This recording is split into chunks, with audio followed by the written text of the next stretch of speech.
নমস্কার, কেমন আছেন সবাই? আমি অন ক্যামেরার নতুন আর একটি ব্লগে আপনাদের সবাইকে স্বাগত জানাই। তো দেখুন, আজকে রাত্রিবেলায় একটু খিচুড়ি হবে। তো বাড়িতে সবাই বলছে শীতকাল, মাঝে মধ্যে যদি খিচুড়ি না হয় না, শীতকালটা যেন অসম্পূর্ণই থেকে যাচ্ছে। গরম গরম বেগুন ভাজা আর চাটনি, খিচুড়ি। এদিকে সবজিগুলো একটু ভেজে নিচ্ছি। শীতকালে খিচুড়ি খেয়ে মজা, সব রকমের সবজি পাওয়া যায়।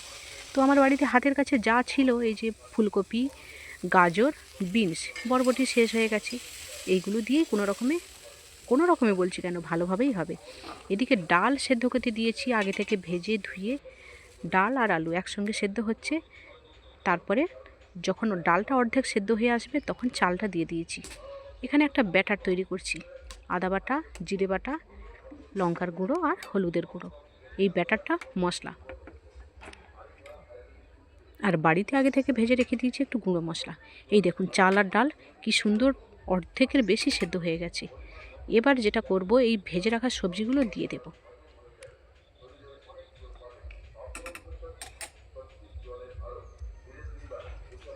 ব্যাস, দিয়ে দিলাম।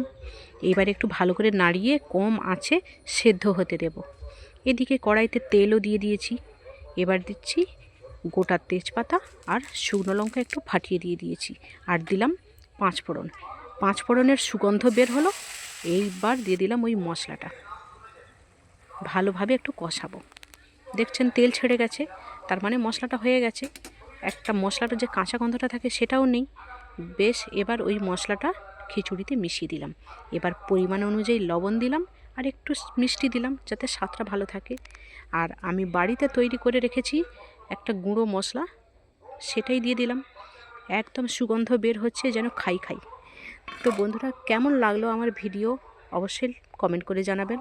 ভালো লাগলে লাইক করবেন, শেয়ার করবেন, সাবস্ক্রাইব করতে ভুলবেন না নতুন নতুন ভিডিও